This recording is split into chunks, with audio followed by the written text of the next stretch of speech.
최재천입니다. 최재천의 신간산책. 오늘은 거래의 기술입니다. 사진만 봐도 아시겠죠? 미국 공화당 후보로 사실상 선출된, 확장된 도널드 트럼프입니다. 원제는 트럼프, The Art of the Deal이니까 거래의 예술, 거래의 기술 이건데 거래의 기술로 번역을 했네요. 원래 이 책은 87년 책입니다. 아마 전에 출간됐다가 다시 이제 세월이 묵어서 이분이 대선 후보가 되니까 한국에서도 다시 출간한 것 같은데요. 그럼에도 불구하고 엄청난 정보를 담고 있습니다. 저희들이 트럼프 미 공화당 대선 후보에 대해서 솔직히 아는 게 없잖아요. 조금은 뭔가 변덕스럽고 조금은 과격하고 극단주의적이고 말을 막 하고 이런 대단히 부정적인 인식을 저희들이 언론 매체를 통해서 갖고 있기가 쉬운 것 같은데, 여기는 제법 트럼프 자신이 구술한 그런 온갖 진실들, 어린 시절부터 가족관계까지 대단히 상징적인 여러 의미 있는 언술들을 담고 있습니다. 재밌는 이야기를 하나 찾아냈습니다. 초등학교 때부터 나는 공격적이고 단호한 나이였다. 느낌 오시죠? 지금 트럼프 상상되시죠? 2학년 때 나는 선생님 얼굴에 멍이 들게 한 일이 있다. 어리석게도 음악 선생님 음악에 대해 아무것도 모른다고 생각하며 주먹을 휘두른 것이다. 그 일로 하마터면 학교에서 쫓겨날 뻔했다. 그 사건을 자랑하고 싶진 않지만 어릴 때부터 자립하려는 생각이 있었으며 폭력적 방법을 통해서라도 내 생각을 알리고자 했던 것만은 분명하다. 지금 와서는 주먹 대신 머리를 쓰려고 하는 점이 바뀌었을 뿐이다. 어떻습니까? 이 사람이라는 게요, 크게 변하지 않아요. 본인도 시인을 했어요. 잘못된 거다. 그럼에도 불구하고 끝까지 변명하잖아요. 그래, 그건 자립심의 일환이었어. 선생님은 나한테 못한다고 그래서 그랬던 거야. 그 다음에 폭력적인 방법을 통해서라도 나는 나를 표현했어. 폭력을 표현의 자유의 형식으로 미화시킵니다. 그 다음에 그렇지만 난 이제 변했어. 주먹 대신 난 머리를 쓰는 사람이야. 그쵸? 이게 미국식 사유체계의 장점입니다. 한편으로는 솔직해요. 우리나라 같은 사람이, 우리나라 같으면 아무리 이제 자신이 훌륭한 사업가가 되었다고 하더라도 이야기 쓰겠어요? 철저히 숨겨버립니다. 근데 자신의 아픈 가극은 기쁜 가극은 이렇게 이야기를 합니다. 다만 자기 합리화는 필요한 거죠. 또 그 다음에요, 또 제가 재밌게 읽은 부분은 이런 부분입니다. 전에 작년인가 맨해튼에 갔더니 그 유명한 맨해튼 5번가의 트럼프 타워 앞에 사람들이 막 진을 치고 인종차별에 대해서 반대하는, 트럼프를 반대하는 시위를 벌이고 있더라고요. 그래서 호기심 있게 한참 쳐다보다가 지나간 적이 있습니다만, 그때는 도널드 트럼프가 이렇게까지 대선 후보가 될 줄은 다 모른 때죠. 그래서 저런 시위도 있구나, 그리고 상징적으로 트럼프 건물에 와서 시위를 하네 이러면서 지나쳤거든요. 이제 그 센트럴 파크 가서 운동하고 뛰어오면서 호텔 쪽으로. 근데요, 지금 트럼프 이념 중에 가장 중요한 것 중에 하나가 자유무역주의가 아니라 보호무역주의입니다. 그래서 중부 고등학교 졸업 수준의 백인, 그 다음에 제조업 일자리 노동자들, 해고 노동자들, 이런 사람들을 가장 적극적인 지지를 받고 있거든요. 뜻밖의. 근데 이 사람이 보호무역주의, TPP 반대, 한미 자유무역협정 반대, 비판, 재수정 이런 것들이잖아. 이런 말이 나와요. 트럼프 타워를 이제 쭉 사람들한테 팔았을 거 아닙니까? 분양을 하는데 일본 사람들이 몰려왔다는 겁니다. 일본 사람들은 여러 명이 찾아왔다. 그래서 5명, 8명, 12명 이렇게 때로 온다라는 겁니다. 그래서 그 사람들을 다 설득하기 힘들더라. 일본 특성이잖아요. 그 다음에 그들은 잘 웃지 않는다. 너무 진지해서 사업을 재미로 하지 않는다. 이 사람은 예술이고 재미로 한단 말이에요. 다행인 것은 그들은 쓸 돈이 많고 부동산을 좋아한다. 그 다음이 중요합니다. 안타까운 점은 수십 년 동안 그들은 우리의 정치가들이 결코 충분히 이해할 수도 없고 반대할 수도 없는 자기중심적인 무역정책으로 미국을 압박함으로써 상당히 부유해졌다는 것이다. 미국과 일본 사이에는 자유무역이 아니라는 겁니다. 이건 불공정 무역이라는 겁니다. 도리어 일본이 미국을 압박해가지고 자기들이 일방적인 이득을 얻어갔다라고 이미 87년에 비판적으로 이야기를 하고 있어요.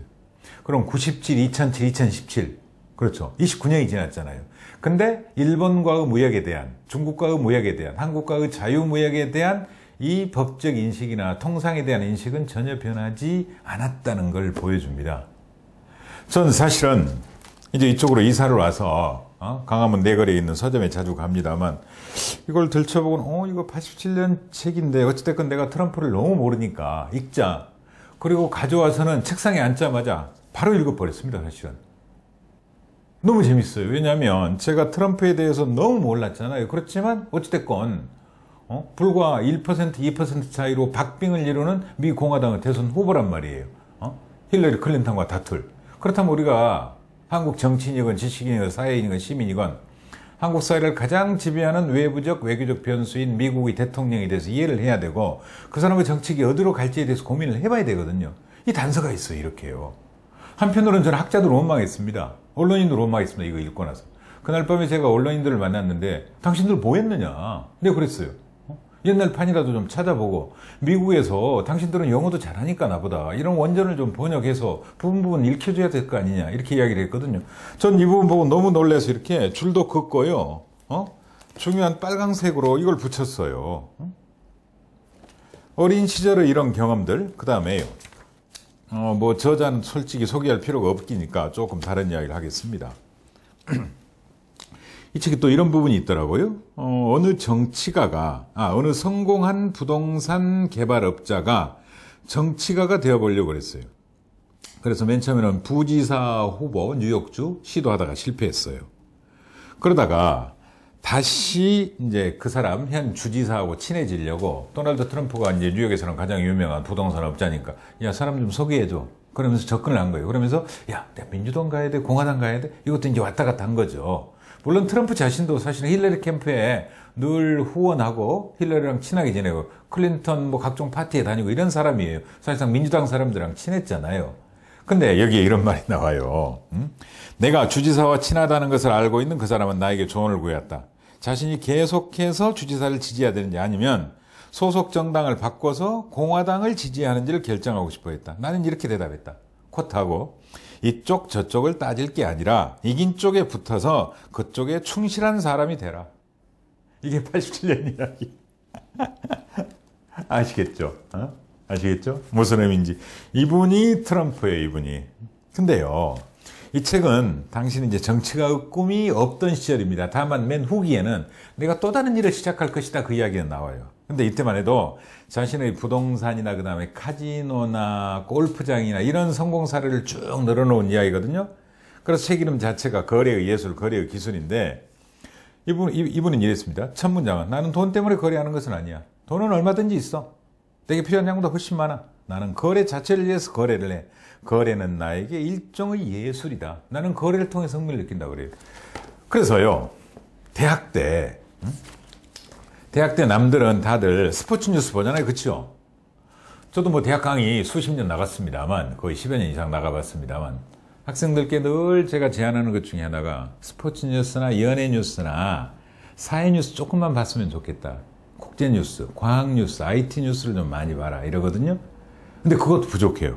이분 이야기를 보면 대학 시절에 친구들이 신문의 만화나 스포츠 기사를 읽고 있을 때 나는 연방주택관리국의 저당권 상실 명단을 살펴보곤 했다. 아시겠죠? 그러니까 경매 물건 목록을 살펴본 거예요. 우리 경매 물건 신문에 쫙 광고 나오잖아요. 그걸 본 겁니다. 누구는 스포츠 뉴스 보고, 누구는 TV 프로그램 보고, 누구는 증권 시세 볼 때 이 사람은 부동산 업자라서 그걸 본 거예요. 그러니까 자기 적성대로 자기 노력을 키워가지고 결과적으로 거대한 부동산 업자가 된 거죠. 맨 뒷부분에요. 재밌는 이야기들이 나옵니다. 내가 가장 존경하는 사람은 스스로 어떤 방침을 정하고 그것을 고수해가는 사람이다. 그리고 생각뿐만 아니라 실천하는 사람이다. 행하는 것이다. 행동하는 사람이라는 겁니다. 그 다음에요. 나와 내 인생에서 자랑거리는 딱 두 가지다. 첫째, 난관을 잘 극복하는 점. 둘째, 좋은 사람들로 하여금 최선을 다해 일할 수 있도록 동기부여를 나는 잘해준다 이거예요. 세상은 혼자 살 수 없는 거잖아요. 그래, 같이 일하는 사람들에게 동기부여를 해줘요. 잘한다, 잘한다, 함께 하자. 이걸 잘한다는 겁니다. 근데 남은 한 가지 과제가 있다. 지금까지는 이 재능을 나를 자신, 개인을 위해 써왔는데 이 재능을 이제부터는 남을 위해서 훌륭히 발휘할 수 있는 방법을 찾아낸다. 그래서 나는 더 큰 거래를 할 계획을 세우고 있다. 자, 이제 와서 87년에 더 큰 거래라고 했단 말이에요.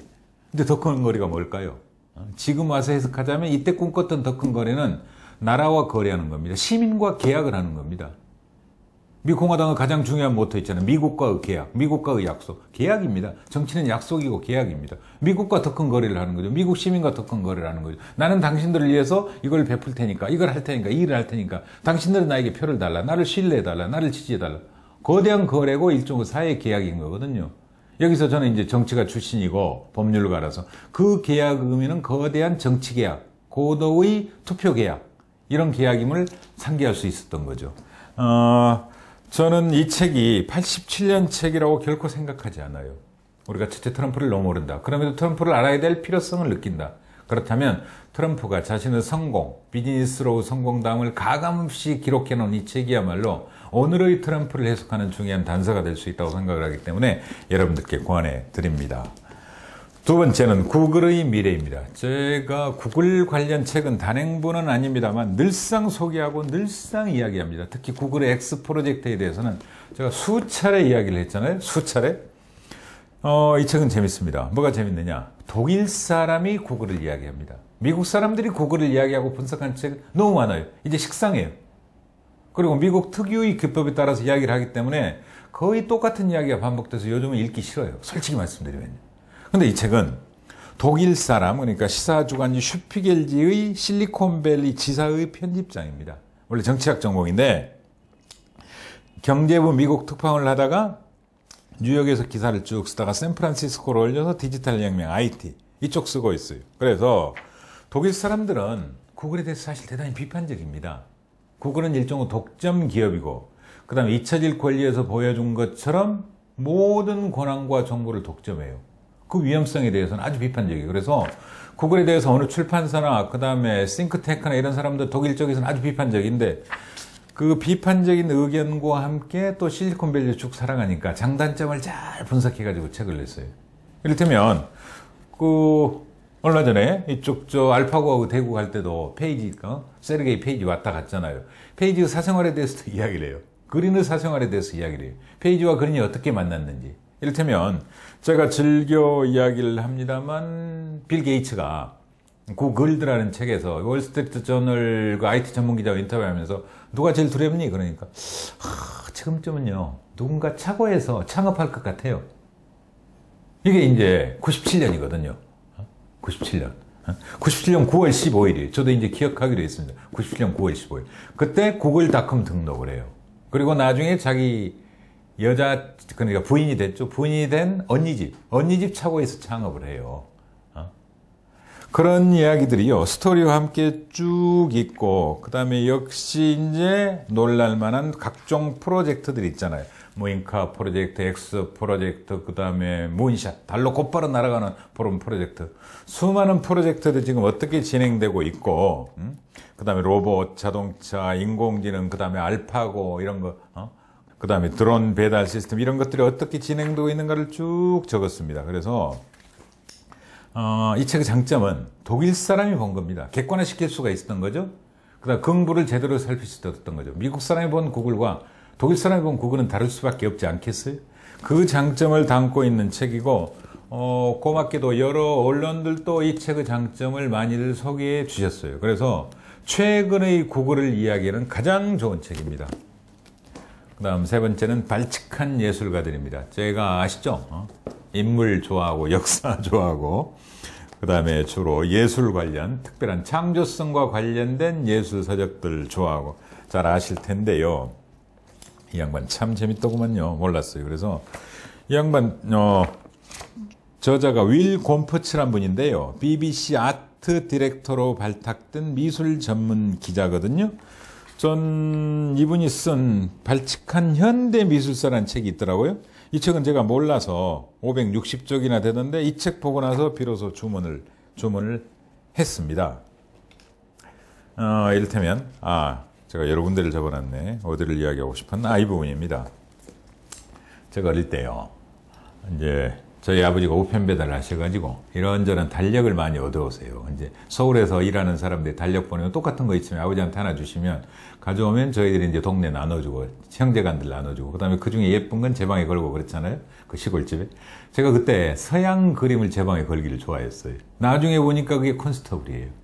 그래 지금도 컨스타블 도록을 여러 가지고 있거든요. 근데 컨스타블과 여러분들이 잘 아는 윌리엄 터너는 대단히 경쟁적인 작가입니다, 사실. 1832년 5월에 윌리엄 터너 그림은 헬러부트 슬라위스란 그림이 걸렸고 1832년작, 컨스타블은 워털루 다리 개통이라는 1832년작이 똑같이 걸렸어요. 근데 터너의 작품은 어둡고 힘이 없어 보였어요. 그렇잖아요. 늘 바닷속, 바다 그리잖아요. 팍 파도치고 거기에 배 하나 떠 있고 이런 걸 많이 그리거든요.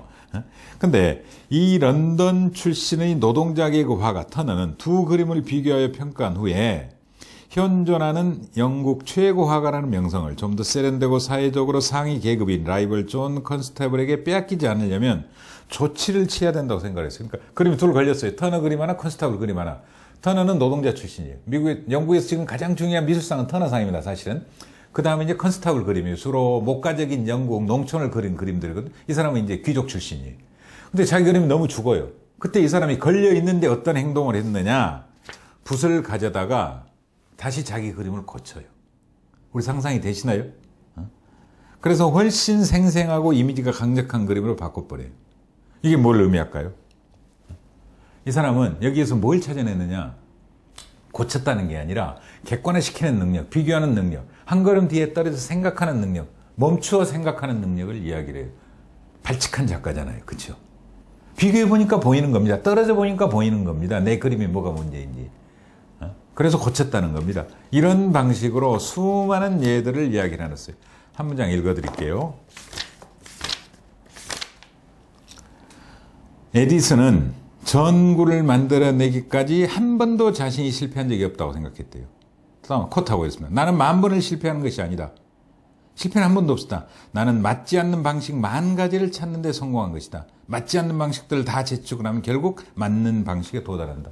실패한 게 아니라는 겁니다. 아, 이건 맞지 않아? 이건 맞지 않아? 이건 맞지 않아? 좋은 방법 없어? 없어? 그래서 10,000번 실험 중에 하나를 찾았다는 겁니다. 최적을 찾는 게 실험이고 연구지, 그건 실패가 아니라는 거예요. 망했다가 아니에요. 그게 에디슨이라는 겁니다. 예. 발칙한 예술가들입니다. 마지막입니다. 짧게 설명드릴게요. 정의기원, 정유정.